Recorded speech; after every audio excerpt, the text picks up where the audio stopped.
মহাবিশ্বের সবচেয়ে মৌলিক নিয়মগুলোর মধ্যে একটা হলো সবকিছুই ধীরে ধীরে বিশৃঙ্খলার দিকে যায়। এই যে একটা ঝোঁক, এই রহস্যময় ধারণার নামই হলো এন্ট্রপি। চলুন আজ এই বিষয়টাকে একটু সহজ করে বোঝা যাক। কখনো কি ভেবে দেখেছেন একটা ভাঙা কাচের গ্লাস কেন নিজে নিজে আবার জোড়া লেগে যায় না? অথবা ধরুন পানিতে ছড়িয়ে পড়া কালি কেন নিজে থেকেই আবার এক ফোঁটায় ফিরে আসে না?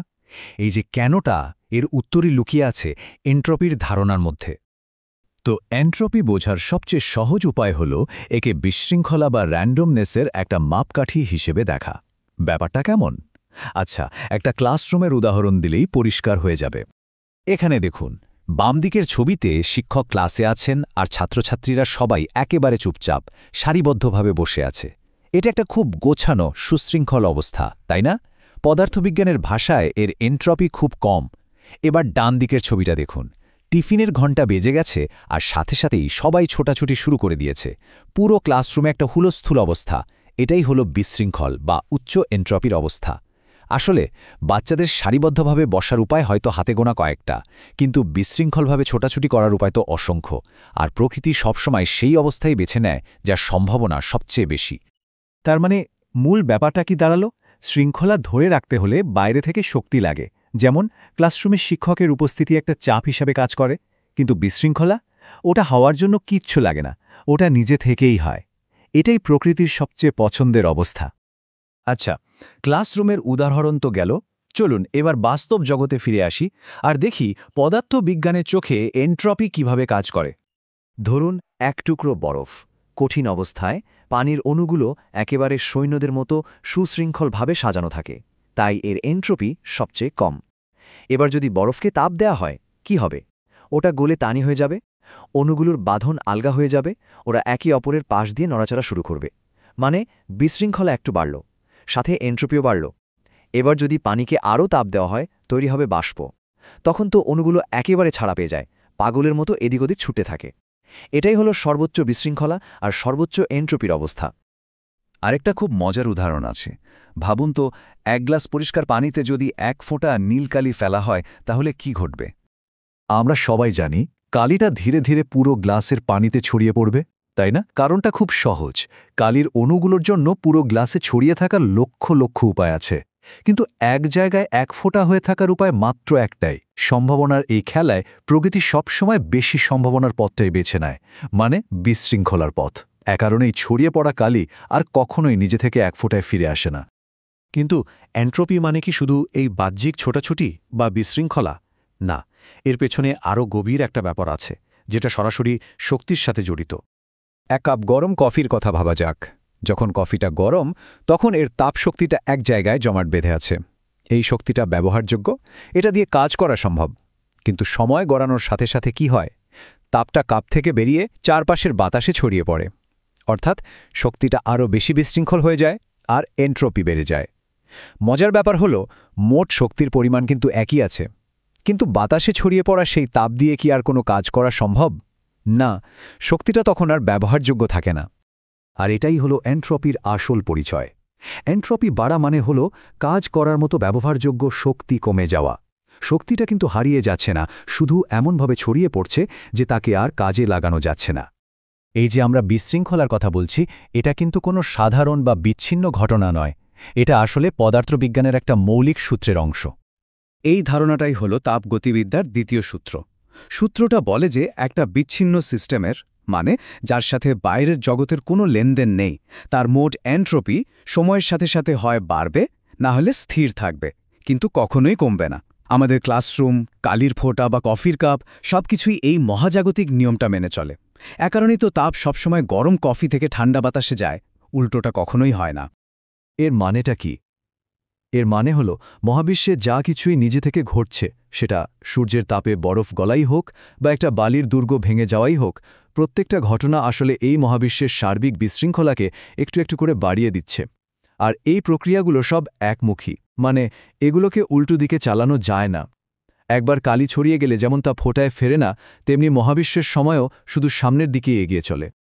বিশ্বাস করবেন, এই যে এত বিশৃঙ্খলার কথা বলছি, সেটাও কিন্তু গণিতের ভাষায় একেবারে নিখুঁতভাবে মাপা যায়। কিভাবে এন্ট্রপির পরিবর্তন হিসাব করা হয় আর ঠিক কখন কোন সূত্রটা কাজে লাগাতে হয়, তো চলুন শুরু করা যাক। প্রশ্নটা কিন্তু আসলেই দারুণ, তাই না? বিশৃঙ্খলাকে সংখ্যায় প্রকাশ করা কিভাবে সম্ভব? দেখুন, এন্ট্রপি কিন্তু কোনো আবছা ধারণা নয়। এটা একেবারে মাপা যায় এমন একটা রাশি। আর এই মাপার রহস্যটা লুকিয়ে আছে তাপমাত্রার ভেতরে। মানে কোনো একটা সিস্টেমে তাপ কিভাবে ঢুকছে বা বেরোচ্ছে, ঠিক তার ওপরেই সবকিছু নির্ভর করে। পদার্থবিজ্ঞানে এই যে বিশৃঙ্খলার পরিবর্তন, এটাকে আমরা বলি এন্ট্রপি পরিবর্তন, আর সংক্ষেপে লিখি ডেল্টা এস। ডেল্টা এস ব্যাপারটা খুব সহজ করে ভাবা যাক। ধরুন কোনো একটা সিস্টেমে তাপ দেওয়া হলো, কি হবে? এর ভেতরের অণুগুলো আরও বেশি ছোটাছুটি শুরু করবে, আরও এলোমেলো হয়ে যাবে। এই যে বাড়তি বিশৃঙ্খলাটা তৈরি হলো, এটাই হলো এন্ট্রপির বৃদ্ধি। এর আরেকটা মানেও আছে কিন্তু। এটা হলো সেই পরিমাণ শক্তি যা দিয়ে আর কোনো দরকারি কাজ করা সম্ভব না। এন্ট্রপির পরিবর্তন বের করার মূল সূত্রটা বেশ সহজ। ডিএস সমান ডিকিউ ভাগ টি। এখানে ডিএস হলো এন্ট্রপির পরিবর্তন, ডিকিউ হলো সিস্টেমে কতটা তাপ দেওয়া হলো বা সিস্টেম থেকে কতটা তাপ নেওয়া হলো তার পরিমাণ, আর টি হলো পরম তাপমাত্রা, মানে কেলভিন স্কেলে মাপা তাপমাত্রা। আর সেই প্রশ্নটা হলো, প্রক্রিয়াটা যখন চলছে তখন সিস্টেমে তাপমাত্রা কি একই থাকছে নাকি বদলে যাচ্ছে? দেখুন, এখানে দুটো আলাদা পরিস্থিতি দেখানো হয়েছে। একদিকে বরফ গলে পানি হচ্ছে, এটা একটা দশা পরিবর্তন, আর এই সময়ে তাপমাত্রা কিন্তু একদম স্থির থাকে। আর অন্যদিকে পানিকে গরম করা হচ্ছে, যেখানে তাপমাত্রা কিন্তু সমানে বাড়ছে। আর এই দুটো আলাদা পথের জন্য আমাদের কিন্তু দুটো একদম আলাদা সূত্র ব্যবহার করতে হবে। তাহলে চলুন প্রথমে প্রথম পথটা নিয়েই কথা বলা যাক, মানে সেই সব পরিস্থিতি নিয়ে যেখানে তাপমাত্রা একদম স্থির, বদলাচ্ছে না। সোজা কথায় দশা পরিবর্তনের সময় কি হয় সেটা দেখা যাক। যখন কোনো পদার্থের অবস্থা বদলায়, মানে ধরুন বরফ গলে পানি হচ্ছে বা পানি ফুটে বাষ্প হচ্ছে, তখন কিন্তু একটা বেশ মজার ব্যাপার ঘটে। সিস্টেমে তাপ দিয়েই যাওয়া হচ্ছে, কিন্তু তার তাপমাত্রা একটুও বাড়ছে না। তাপমাত্রাটা একদম স্থির থাকছে যতক্ষণ না পুরো জিনিসটার অবস্থা বদলে যাচ্ছে। যেমন বরফ 0 ডিগ্রি সেলসিয়াসেই গলতে থাকে আর পানি 100 ডিগ্রি সেলসিয়াসেই ফুটতে থাকে। এই রকম ক্ষেত্রে এন্ট্রপি পরিবর্তনের সূত্রটা হলো ডেল্টা এস সমান ml/T। মানে মোট যে তাপশক্তিটা লাগছে ml, সেটাকে আমরা ওই স্থির তাপমাত্রা দিয়ে ভাগ করে দিচ্ছি। খুবই সহজ। চলুন এবার সূত্রটার প্রত্যেকটা অংশ একটু চিনে নিই। এখানে এম হলো বস্তুর ভর, এল হলো আপেক্ষিক সুপ্ত তাপ, মানে সোজা কথায় অবস্থা বদলানোর জন্য প্রতি কেজি ভরে ঠিক কতটা তাপ লাগছে, আর টি হলো তাপমাত্রা। এখানে একটা খুব জরুরি কথা মনে রাখতে হবে, এই তাপমাত্রাটা কিন্তু সেলসিয়াসে বসালে চলবে না, এটাকে অবশ্যই কেলভিন এককে নিতে হবে। আচ্ছা, প্রথম পথটা তো বেশ সোজাসাপটা ছিল। এবার তাহলে দ্বিতীয় পথে যাওয়া যাক। এখানকার পরিস্থিতিটা কিন্তু আগেরটার চেয়ে একটু জটিল। এখানে আমরা এমন ঘটনা দেখব যেখানে অবস্থার কোনো পরিবর্তন হচ্ছে না, কিন্তু পদার্থের তাপমাত্রা বদলে যাচ্ছে। একটা খুব সাধারণ উদাহরণ ভাবা যাক। ধরুন 1 কেজি পানিকে 10 ডিগ্রি সেলসিয়াস থেকে 50 ডিগ্রি সেলসিয়াস পর্যন্ত গরম করা হচ্ছে। এখানে কি হচ্ছে? পানি তো পানিই থাকছে, কোনো দশা পরিবর্তন হচ্ছে না, কিন্তু তার তাপমাত্রা ঠিকই বাড়ছে। আর এখানেই একটা বড়সড় প্রশ্ন এসে হাজির হয়। আগের সূত্রটাতে তো আমরা টি বসিয়ে দিয়েছিলাম, কারণ তাপমাত্রাটা স্থির ছিল। কিন্তু এখন তো তাপমাত্রা 10 থেকে শুরু করে 50 পর্যন্ত সমানে বদলে যাচ্ছে। তাহলে সূত্রে টি এর জায়গার কোন মানটা বসাবো আমরা? 10, 50 নাকি অন্য কিছু? হয়তো ভাবা যেতে পারে একটা গড় তাপমাত্রা নিয়ে নিলেই তো হয়। হ্যাঁ, সেটা করলে একটা কাজ চালানোর মতো উত্তর পাওয়া যাবে, কিন্তু সেটা হবে শুধু একটা আনুমানিক উত্তর। একদম সঠিক আর নির্ভুল উত্তরের জন্য আমাদের কি করতে হবে জানেন? তাপমাত্রার প্রত্যেকটা ক্ষুদে পরিবর্তনের জন্য এন্ট্রপির যে পরিবর্তন হচ্ছে সেই সবগুলোকে একসাথে যোগ করতে হবে। গণিতে কিন্তু এই রকম অসংখ্য ছোট ছোট পরিবর্তনকে একসাথে যোগ করার একটা অসাধারণ পদ্ধতি আছে। এটার নাম হলো ইন্টিগ্রেশন বা সমাকলন। এটা ক্যালকুলাসের একটা খুবই শক্তিশালী অস্ত্র। এই ইন্টিগ্রেশনের সাহায্যে আমরা তাপমাত্রার প্রতিটা মুহূর্তের পরিবর্তনের প্রভাবকে হিসাবে আনতে পারি, আর তার ফলে একটা নিখুঁত উত্তর পাই।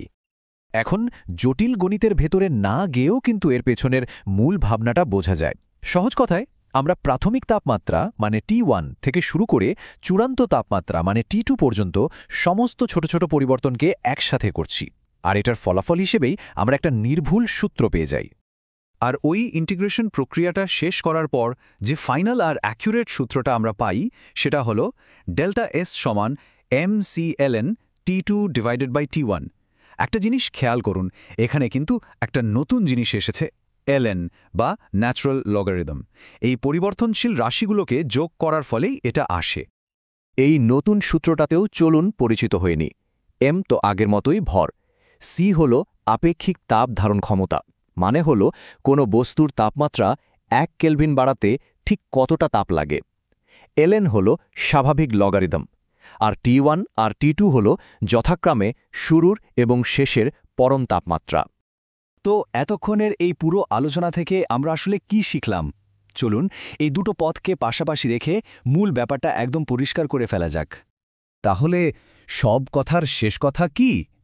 পুরো ব্যাপারটা এসে দাঁড়াচ্ছে একটাই প্রশ্নের ওপর, তাপমাত্রা কি স্থির আছে? যদি উত্তর হয় হ্যাঁ, যেমনটা দশা পরিবর্তনের সময় হয়, তাহলে আমরা ব্যবহার করব প্রথম সহজ সূত্রটা। আর যদি তাপমাত্রা বদলাতে থাকে, মানে কোনো কিছু গরম বা ঠান্ডা করার সময় যেমনটা হয়, তাহলে আমাদের ব্যবহার করতে হবে দ্বিতীয় লগারিদমওয়ালা সূত্রটা। ব্যাস, এইটাই হলো মূল সিদ্ধান্ত। তাহলে পুরো আলোচনা থেকে আমরা কি জানলাম? এক কথায়, এন্ট্রপি হলো দুটো জিনিস। একদিকে এটা মহাবিশ্বর বিশৃঙ্খলার একটা মাপ, আর অন্যদিকে এটা সেই শক্তির পরিমাণ যা ছড়িয়ে পড়ার কারণে আর কোনো কাজে আসে না। আর এই একটা ধারণাই তাপগতিবিদ্যার দ্বিতীয় সূত্রের জন্ম দিয়েছে, যে আইনটা আমাদের বলে দিচ্ছে যে মহাবিশ্ব সময়ের সাথে সাথে ক্রমাগত এক বিশৃঙ্খল ভবিষ্যতের দিকে এগিয়ে চলেছে। সবশেষে একটা প্রশ্ন রেখে যাই, যদি মহাবিশ্বের মোট এন্ট্রপি বাড়তেই থাকে আর বাড়তে বাড়তে এমন এক অবস্থায় পৌঁছায় যখন সমস্ত শক্তি সব জায়গায় সমানভাবে ছড়িয়ে পড়েছে, তাহলে এর চূড়ান্ত পরিণতি কি হতে পারে? যখন কাজ করার মতো আর কোনো ঘনীভূত শক্তি বাকি থাকবে না, তখন এই মহাবিশ্বের চেহারাটা ঠিক কেমন হবে ভেবে দেখার মতো একটা বিষয়, তাই না?